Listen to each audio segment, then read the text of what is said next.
Com o avanço do século XIV, a tecnologia das armas de fogo também evoluía. Os avanços principais foram a inclusão de uma coronha de madeira para apoiar a arma no ombro. Mais importante ainda foi a alteração no processo de ignição. O objetivo era permitir que o atirador mirasse ao longo do cano da arma enquanto aplicava a faísca de ignição à pólvora. Armeiros criaram uma trava onde uma alavanca, semelhante a um gatilho, movia o ignitor até a pólvora. O arcabuz foi o primeiro sistema de trava eficaz, acionado ao baixar um pavio aceso até a pólvora de ignição. O arcabuz foi a primeira arma de fogo produzida em grande escala. E foi usada de forma intensa nas guerras italianas do século XVI. Arcabuzeiros, soldados armados com essas armas, podiam causar grande impacto nos exércitos inimigos. Apesar de o carregamento e disparo dessas armas antigas serem mais lentos que os das modernas, sua cadência de tiro era maior que a da besta. Enquanto isso, o arcabuz era dominado mais rapidamente e em maior número que o arco longo, além de ser mais poderoso que ambos os arcos. No início, o arcabuz era particularmente útil contra a cavalaria, especialmente quando usado em conjunto com piqueteiros. Essa formação de piqueiros e arcabuzeiros revolucionou o exército espanhol, que a utilizou para derrotar os franceses na Batalha de Cerignola em 1503. O arcabuz disparava tanto balas de chumbo pesadas quanto chumbo miúdo que se espalhava no rosto de inimigos em investidas. Em seus comentários, o capitão Blaise de Montluc, da França, descreveu algumas batalhas envolvendo arcabuzeiros lutando ao lado de soldados com armas mais tradicionais. A companhia que eu comandava era composta apenas por besteiros, pois naquela época o uso do arcabuz ainda não havia sido introduzido entre nós. 6 arcabuzeiros gascões vieram do inimigo e eu os recebi em minha companhia.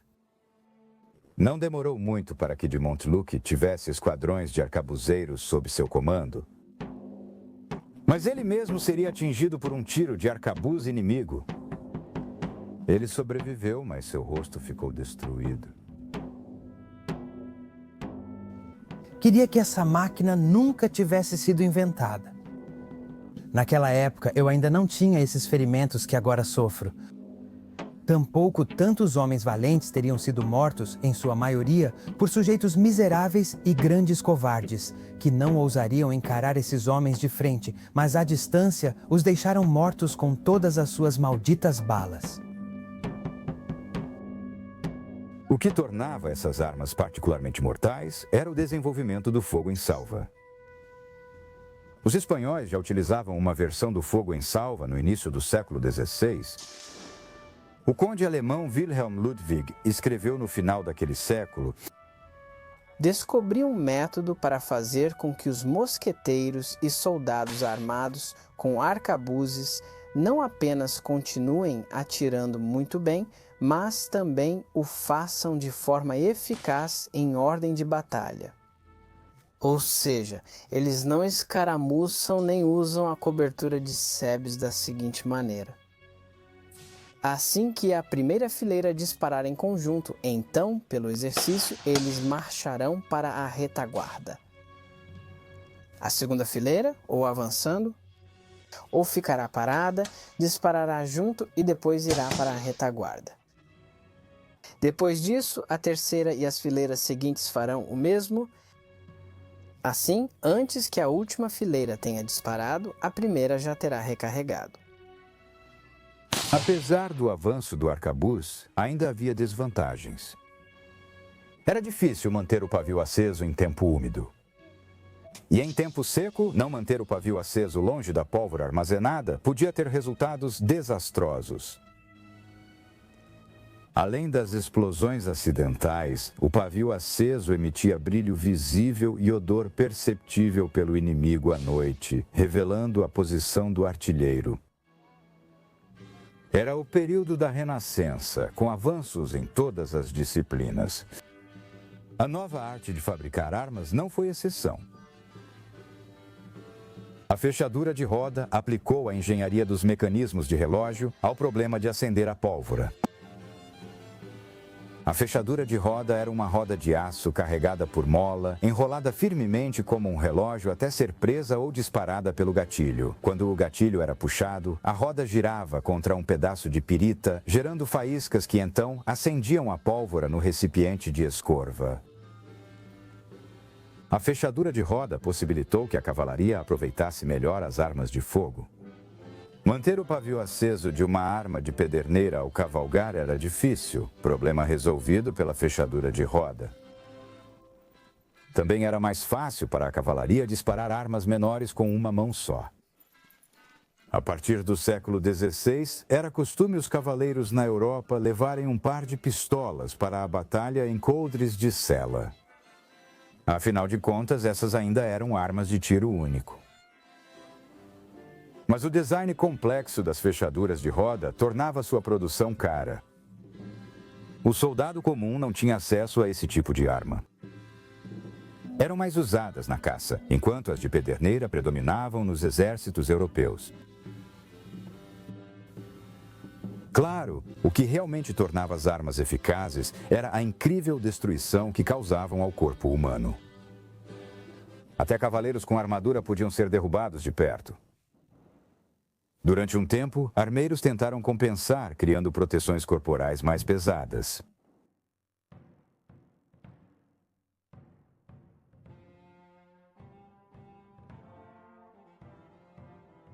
Quando os conquistadores espanhóis chegaram ao Novo Mundo, na verdade, foi aquela armadura corporal, e não as armas de fogo que carregavam, que teve maior utilidade militar em seus ataques às populações nativas.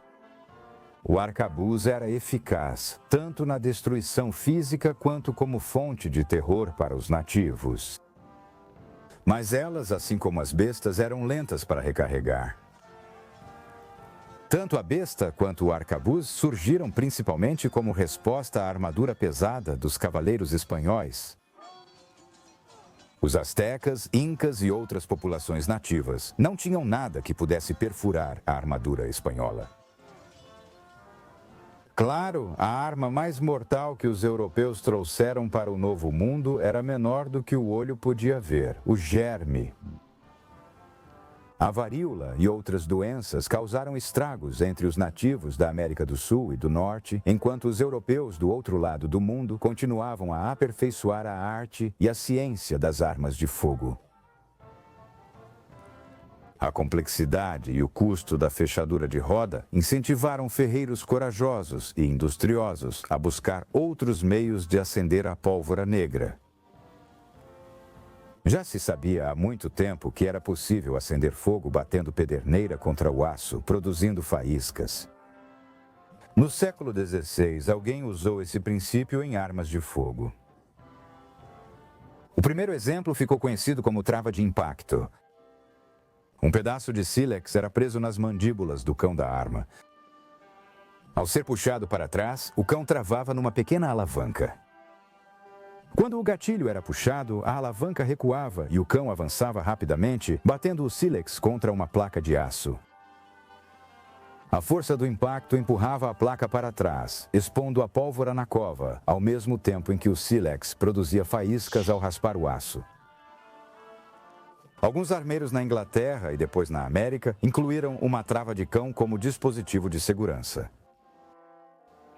Embora o sistema Snaplock usasse sílex contra aço, ele não é considerado um verdadeiro mecanismo de pederneira. Essas armas eram valorizadas tanto pelos militares quanto por grupos menos respeitáveis. O final do século XVI e início do XVI-XVII marcaram os dias de glória dos infames piratas do Caribe. Esses marinheiros fora da lei aterrorizavam navios e cidades nas ilhas do Caribe nos meses frios e iam para a Nova Inglaterra no verão. Armados com sabres e pistolas de pederneira, os piratas eram uma ameaça assustadora aos desavisados.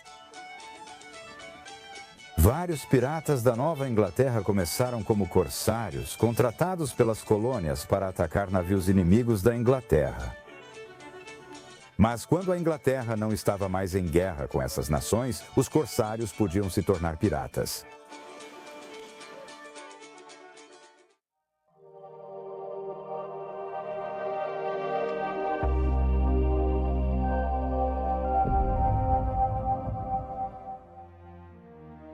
Para ver mais documentários históricos, curta, compartilhe e inscreva-se.